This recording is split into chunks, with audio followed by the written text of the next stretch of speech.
I'll be reading today's New Testament lesson, which is Luke chapter 12, verses 49 through 53. I'll be reading from the Message, which was translated from the original Greek and Hebrew. I've come to start a fire on this earth. How I wish it were blazing right now. I've come to change everything, turn everything right side up. How I long for it to be finished. Do you think I came to smooth things over and make everything nice? Not so. I have come to disrupt and confront.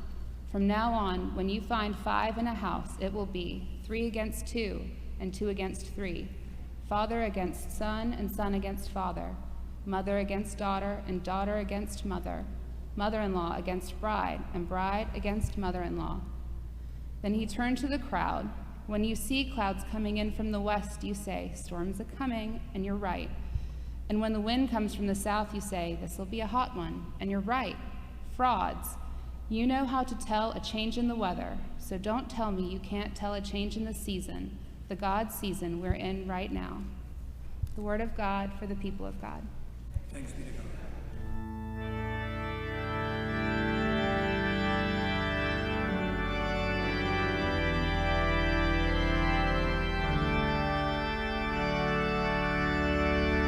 Well, it's good to be back with you. I've been away for a month, and you've heard wonderful sermons from Stephen and from Ken and from Rebecca and from Martin last week, Marion. And so here I am. Here I am. Lord, use me. History is written backwards. History is written backwards. Sermons are written forward. Luke's history of Jesus' mission and ministry is no exception. Luke reworks traditions that he has inherited, draws upon his own resources and sources to craft a narrative story of Jesus that makes sense to the people for whom he is writing. The realities and concerns that occupy his community, issues of wealth and poverty, the delay of Jesus' promised return, concerns about the orderly transition of apostolic authority, imagine, and more. These elements influence what Luke thinks and influences how he writes.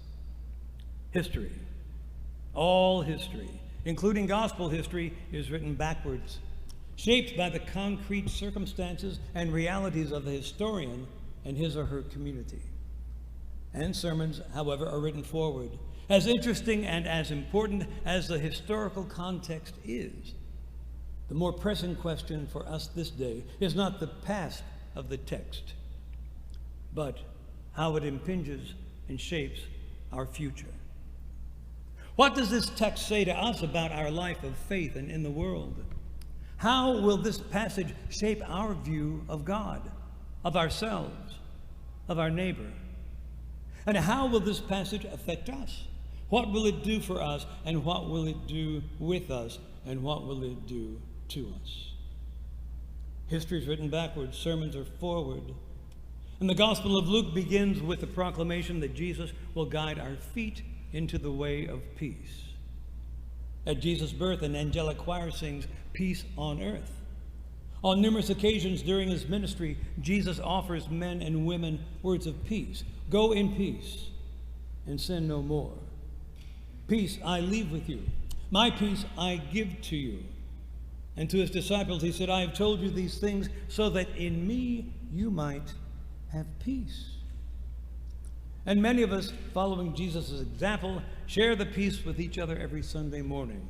Some reverent, some raucous, letting us share the peace of God and welcome.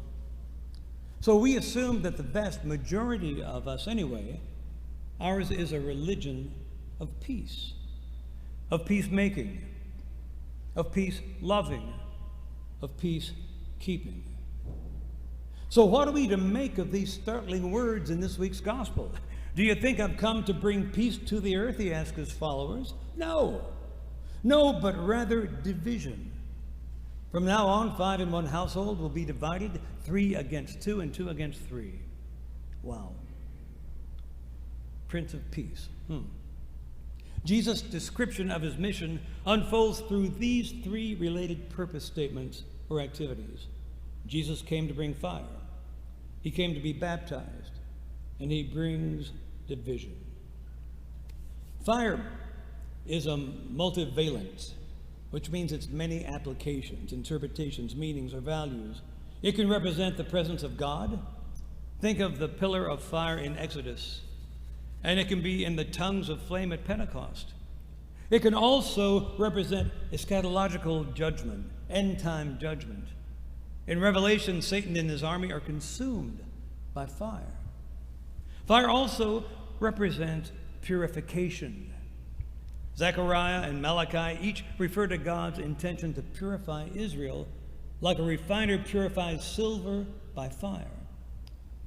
Now, we don't have to divide sharply between these two possibilities of the nature of fire and its effect on us and the world in our ministry.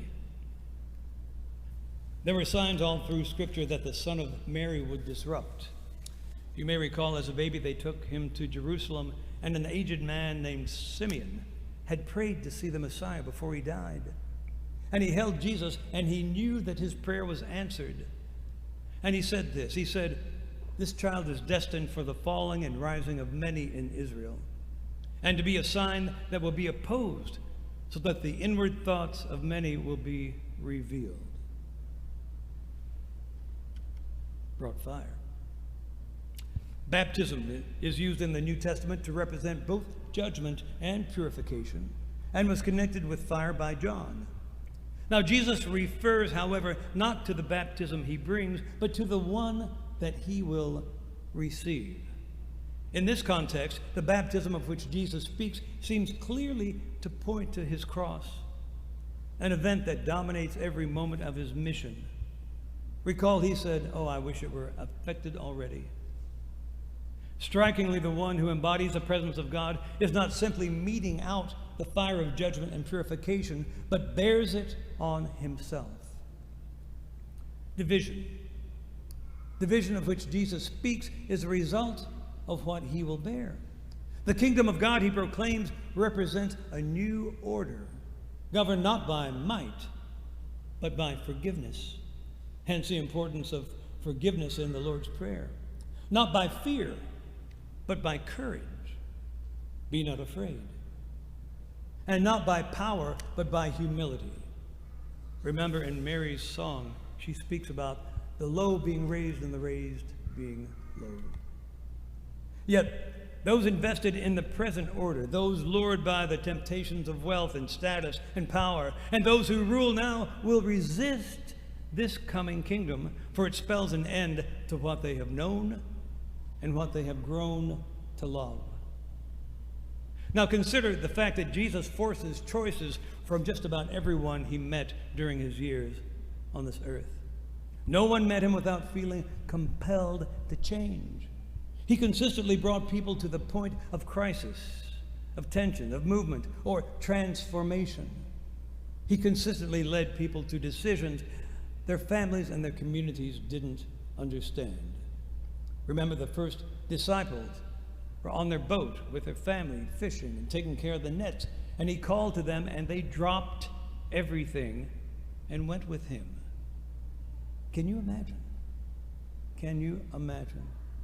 Still, the status quo held no sway over him. His project was shalom. The project of Jesus was shalom, which just doesn't mean hi or bye or peace. It means wholeness, completeness, soundness, health, safety, prosperity, carrying with it the implication of permanence. That's what Jesus came to allow us to experience. And so I have to ask myself, and I think we have to ask ourselves, when was the last time that my faith divided me?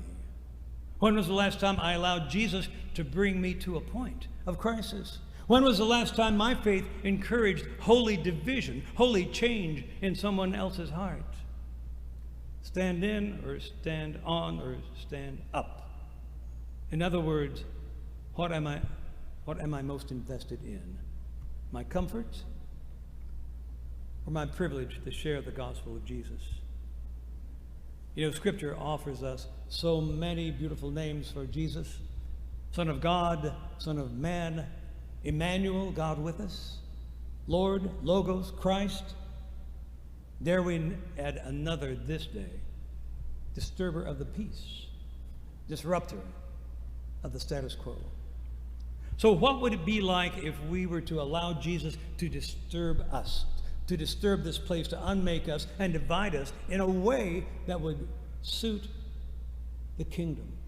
What would it be like to experience the peace that costs, the peace that breaks, the peace that saves, the peace that binds? Jesus will indeed guide our feet into the way of peace. He will. He promises. But only if we'll let him. Let's let him. Amen.